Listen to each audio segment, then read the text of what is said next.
ये ले, रख ले पैसे, प्यारी है तू। What the hell? तुम्हारी हिम्मत कैसे मुझे से टच करने की? अरे पागल, तू प्यारी लगी मुझे, अच्छी लगी, इसीलिए दे दिए। लगता है किसी पागल खानदान से आया तू। कमीने, तेरे पास पैसे तो कुछ भी करेगा तू। अरे नहीं नहीं नहीं, ये तो तुम्हारी खूबसूरती की कीमत है। देखो, मैं कोई ऐसी वैसी लड़की नहीं हूँ, समझे? मुझे नहीं चाहिए तुम्हारे पैसे, रखो और निकलो यहाँ से। अरे अरे तुम गलत समझ रही हो, ये पैसे तुम्हारे लिए हैं और मेरे पास बहुत पैसा है, बहुत बहुत। तुम ये रख लो, रख लो, रख लो, बहुत पैसा है मेरे पास। अगर तुम्हारे पास बहुत पैसा है ना, तो जाके इन पैसों को आग लगा दो। मुझे ये पैसे नहीं चाहिए, समझे? निकलो यहाँ से। सर, आप यहाँ पे क्या कर रहे हैं? लड़कियाँ छेड़ रहे हैं यहाँ खड़े होके। सर, क्या किया आपने? अरे क्या किया? ये पूछो क्या नहीं किया। इससे लगता है इसके पास थोड़े से पैसे के आगे तो ये किसी के साथ कुछ भी कर सकता है। पैसे? पैसे से सब कुछ नहीं आता। अगर पैसे से सब कुछ आता तो आज साथ होती मेरे। हाँ, साथ होती मेरे। अबे ये कोई पागल इंसान है क्या? कैसी हरकत है इसकी? सर, पहले पागल थे और वो भी पैसों के लिए, और इनके पैसों की लालच की वजह से भगवान ने इनसे इनकी वाइफ छीन ली। वाइफ छीन ली मतलब? मतलब ये कि इनकी वाइफ को कैंसर था।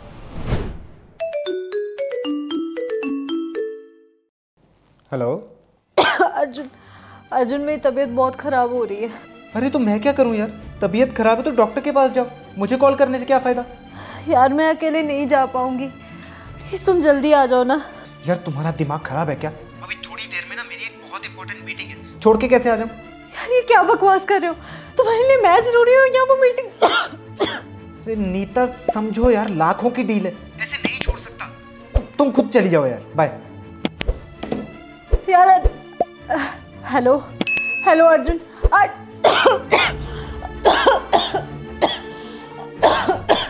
उस दिन मैम को अकेले हॉस्पिटल जाना पड़ा और ये सिलसिला ऐसे ही चलता रहा। सर अपने बिजनेस में, अपनी मीटिंग्स में बिजी रहे और उधर मैम को पता चला कि उन्हें कैंसर है।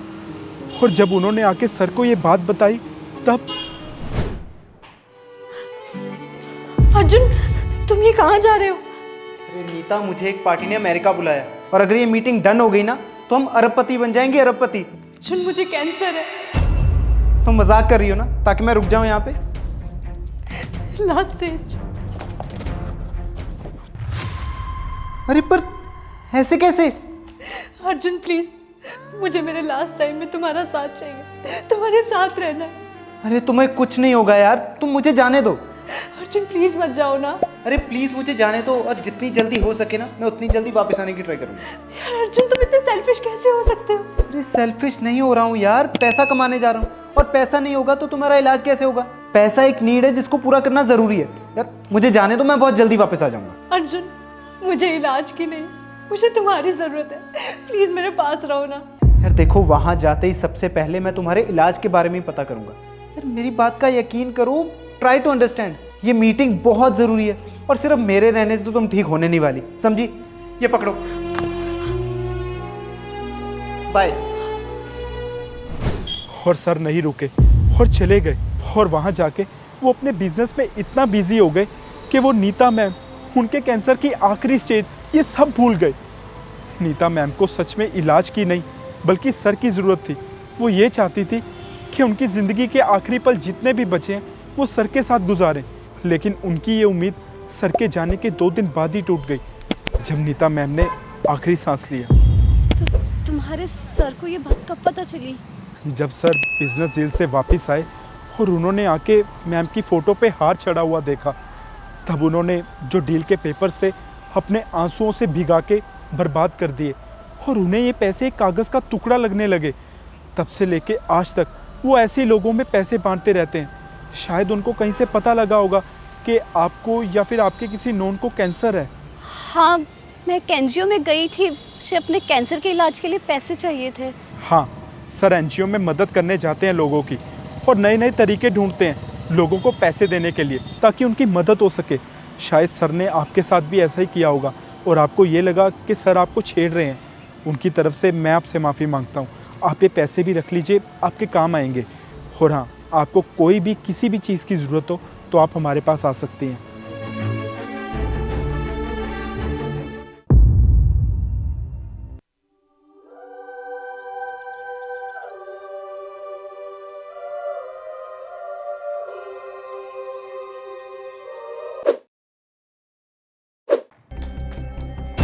अरे जरा हमारे बैग में भी हाथ डाल दो। ये क्या बदतमीजी है, हटो मेरे रास्ते से। अच्छा, मैं बदतमीजी कर रहा हूँ और अभी अभी तुम क्या कर आई हो? मैंने कुछ नहीं किया। अच्छा, तुमने कुछ नहीं किया, वो तो अभी पता चल जाएगा। अंकल, ये क्या कर रहे हो तुम? चुपचाप ना यहीं पे खड़ी रहो। अंकल जरा इधर आना। हाँ आया बेटा। क्या हुआ बेटा, तुमने मुझे क्यों बुलाया यहाँ पे? अंकल, इस लड़की ने ना 1 मिनट पहले आपके बैग में हाथ डालकर कुछ चोरी किया था और अब भाग रही थी। नहीं अंकल, ये लड़का झूठ बोल रहा है, मैंने कुछ नहीं चुराया। मेरे हाथ देखिए, इनमें कुछ भी नहीं है। अंकल, ये झूठ बोल रही है, मैंने अपनी आंखों से देखा था। इसने आपके बैग में हाथ डाले हुए थे और अब पकड़े जाने पर लगता है इसने वो सामान कहीं पे छुपा दिया है। देखो, तुम अपनी बकवास बंद करो, मैंने कुछ नहीं चुराया है। अच्छा, वो तो अभी पता चल जाएगा। अंकल, आप अपना बैग चेक करना। जब मैंने कुछ चुराया ही नहीं है तो चेकिंग किस बात की? बेटा अभी चेक कर लेता हूँ। अरे अंकल, आप तो इस लड़के को जानते भी नहीं हो, फिर इसकी बातों पे क्यों विश्वास कर रहे हो, इसकी बात क्यों मान रहे हो? जानता तो बेटा मैं तुम्हें भी नहीं हूँ। 1 मिनट। बेटा मेरा कोई सामान चोरी नहीं हुआ। देखा, सुन लिया तुमने? कैसी बात कर रहे हो अंकल? मैंने अपनी आंखों से देखा था, आप अच्छे से चेक करना। बेटा जब मेरे बैग से कोई सामान चोरी हुआ ही नहीं तो इस लड़की को बोलने का क्या फायदा। सॉरी बेटा। It's okay uncle. Sorry uncle, मैं तो बस आपकी हेल्प करना चाहता था। हे रुक। माना कि तुमने मेरे बैग से कुछ चुराया नहीं, पर ये टिफिन ये तो तुमने डाला ना इसमें। नहीं अंकल। झूठ मत बोलो। उस लड़के ने ना तुम्हें मेरे बैग में हाथ डालते हुए देखा, पर कुछ निकालते हुए नहीं, क्योंकि तुमने मेरे बैग से कुछ निकालना नहीं था, बल्कि ये टिफिन डालना था। हाँ, मुझे समझ में आया कि तुम ही वो लड़की हो जो हर तीसरे चौथे दिन मेरे बैग में, मेरे घर के बाहर, मेरे ऑफिस में ये टिफिन पहुंचाया करती थी। आखिर तुम हो कौन? अंकल, मैं आपकी बेटी जो अब इस दुनिया में नहीं है, उसकी दोस्त हूँ। मेरी बेटी की दोस्त? पर उससे इस टिफिन का क्या लेना देना? अंकल जी, उसके जाने के बाद मैं आपसे मिलने आ रही थी, तभी मैंने आपको बात करते हुए सुना कि बेचारी अच्छे से पढ़ नहीं पाई, इसलिए उसने खुद को दुनिया से दूर कर लिया। चुप हो जाइए अंकल, जो होना था सो हो गया। अब जाने वाले को कोई रोक सकता है क्या? बेटा मुझे बहुत याद आ रही है उसकी। सुबह सुबह ना मुझे खाना बना के दिया करती थी अपने हाथों से। अब मुझे खाना बना के कौन देगा? अब पापा पापा कह के कौन बुलाएगा मुझे? शांत हो जाइए अंकल, अब रोने का कोई फायदा नहीं है, चुप हो जाइए। काश कि वो अच्छे से पढ़ पाती। उसने ना पढ़ने के लिए अलग से पीजी भी ले रखा था। अब शायद काफी देर हो गई थी।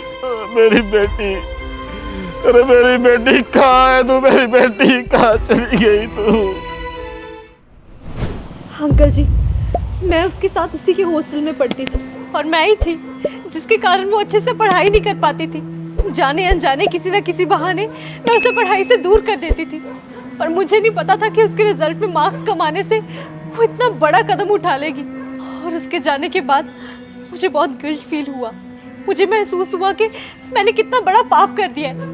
इसीलिए अंकल जी, अपना गिल्ट कम करने के लिए और आपको आपकी बेटी की कमी ना महसूस हो, इसलिए अपने हाथ से खाना बना के आपके बैग में यूँ रख जाती थी मैं। बेटा खाना वाकई स्वाद था, पर तुम ऐसे चोरी छिपे दे के जाया करती थी ना, तो मैं भी हमेशा डर डर के खाया करता था। अंकल, आपको मेरी बात सुन के गुस्सा नहीं आ रहा है क्या?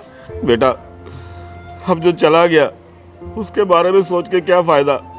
हाँ, एक बेटी थी जिसकी कमी सारी उम्र खलेगी। So sorry uncle. तुम सॉरी मत बोलो बेटा।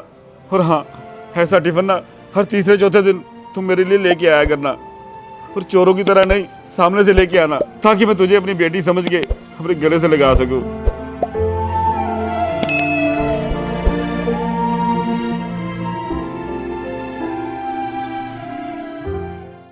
दोस्तों, इकलौते बच्चे के चले जाने के बाद माँ बाप को सहारे की ज़रूरत होती है, तो अगर आप किसी का सहारा बन सके तो ज़रूर बने। अगर आपको हमारी ये वीडियो पसंद आई हो तो इसे अपनी फैमिली और फ्रेंड्स के साथ ज़रूर शेयर करें और इस वीडियो को लाइक कमेंट करना ना भूलें। धन्यवाद।